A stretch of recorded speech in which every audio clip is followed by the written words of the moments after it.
샬롬, 반갑습니다. 오늘은 시편 30편 1절로 12절의 말씀을 가지고 하나님께서 받으시는 예배란이라는 주제로 우리가 묵상하고 깨달은 것을 나누어 봅니다.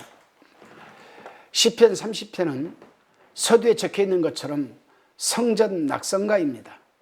그러나 내용을 보면 다윗이 심한 병을 앓으면서 하나님께서 자신의 병을 고쳐주신 것에 감사를 드리고 있고, 그는 병 중에서 깨닫고 배운 바를 기록한 것이 바로 이 시편 30편입니다. 본문 1절로 5절까지에 대한 묵상과 깨달음의 나눔입니다. 다윗은 하나님께서 자신의 병을 고쳐주셨음을 찬양하면서 다른 사람들도 이 찬양에 함께 해달라고 호소하고 있습니다. 왜냐하면 그는 혼자서 하나님을 찬양하는 것으로는 부족하다는 것을 느꼈기 때문입니다. 그렇습니다. 여러분, 한번 생각해 보십시오. 여러분들이 하나님에게 엄청난 큰 축복을 받았습니다. 기도 응답을 받았습니다. 여러분만 하니까 찬양하고 싶겠습니까? 아니에요. 온 가족이 함께 하나님을 찬양하고 싶을 거예요. 아니, 내 주변에 있는 사람들에게 이 사실을 알려서 온 사람들에게 다 하나님께 찬양 드리고 영광 돌리기를 원할 것 아니겠습니까? 다윗이 바로 이런 상황이었습니다. 다윗은 재난을 당할 때에 불손한 자가 되어서 하나님께서 그를 돌보지 않으시고 고통을 당하게 벌어두셨습니다. 그럴 때 다윗은 살려주시기를 하나님께 부르짖었고, 하나님께서 그의 기도를 들어주셨습니다. 그래 더 오래 살면서 하나님을 찬양할 수 있도록 그렇게 된 것입니다. 본문 6절로 12절까지에 대한 묵상의 나름입니다.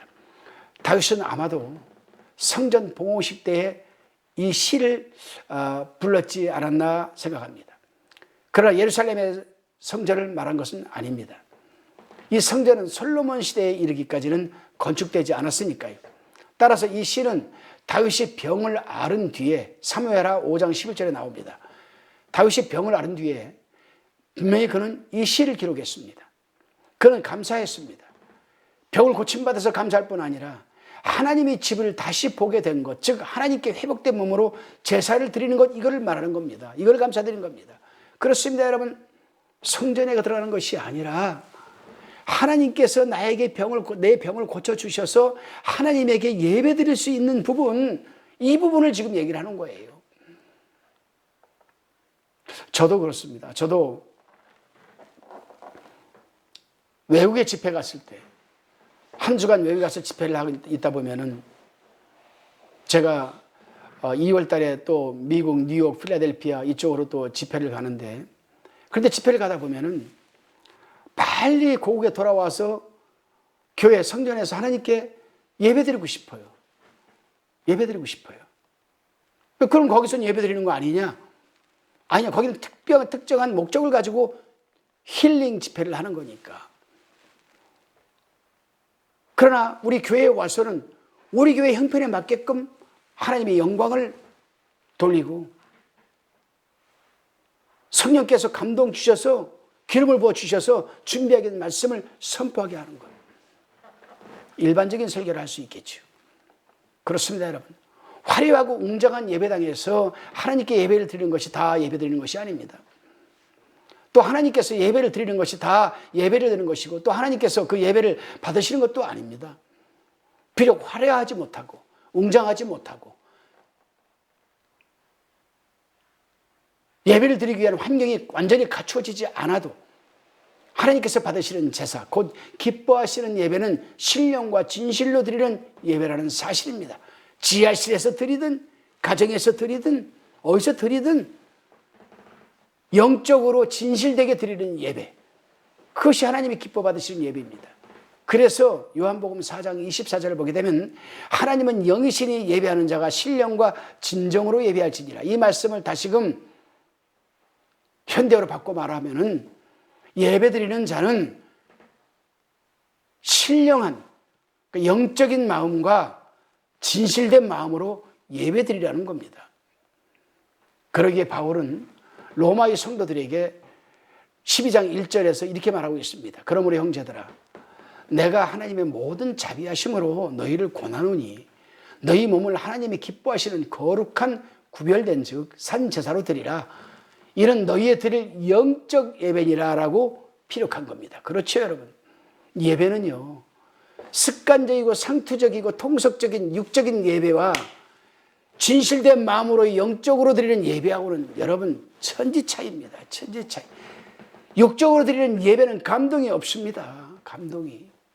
감동이 없어요. 기름 부음이 없습니다. 그런 예배에 대해서도 아멘 나오는 건 형식적인 아멘입니다. 그러나 영적으로 예배드리게 되면 얼마나 감동이 큰지 몰라요. 성령께서 깨달음을 순간순간 주십니다. 강단에서 목사님이 하나 둘 하면은 이 성도는 기름 부음을 받아서 성령의 감동을 받아서 셋 넷을 깨닫는 역사가 일어나는 겁니다. 여러분 그렇습니다. 때로는 하나님께서 다윗에게 그리하신 것처럼 당신의 자녀들에게 슬픔과 고통과 질병을 주셔서 그 목적하시는 바를 이루시고 거기에서 배워야 할 바를 가르쳐 주신 다음에는 곧 슬픔을 기쁨으로 변하게 하신다는 사실을 우리는 잊지 말아야 됩니다. 그렇다고 해서 하나님께서 우리에게 필요 이상의 기간을 어려운 환경에 절대로 두시지 않습니다. 하나님께서 우리에게 가르쳐 주시고자 하는 진리를 깨달은 다음에는 곧 그 슬픔을 기쁨으로 돌이켜 주시는 분이 하나님이십니다. 그러니 문제는 우리에게 있는 거죠. 하나님에게 있는 건 절대로 아닙니다. 하나님께서는 어서 깨달아라. 충만아 깨달아라. 홍일동 깨달아라. 순자야 깨달아라. 깨닫는 순간 변화가 시작되고 과정이 시작되고 하나님께서 기쁨으로 채워주시는 겁니다. 여러분. 문제는 우리가 어려운 환경 문제 앞에서 얼마만큼 빨리 하나님의 의도와 그 하나님이 원하는 그 뜻을 깨닫는가 하는 겁니까? 깨닫는가? 여러분 정말 예배 드릴 때 형식적으로 듣지 마세요. 아멘도 형식적으로 하지 마세요. 아멘은 할수록 좋긴 좋습니다만 형식적으로 하는 아멘은 아무 소용이 없습니다.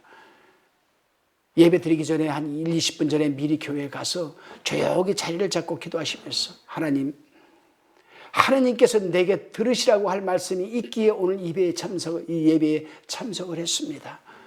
오늘 하나님께서 세우신 주의 종의 말씀이 선포되어질 때 그 말씀을 듣는 귀가 열리게 하여 주시고 마음의 감동을 받아 신비에 새겨지게 하시고 하나님 기쁨이 되게 하옵소서.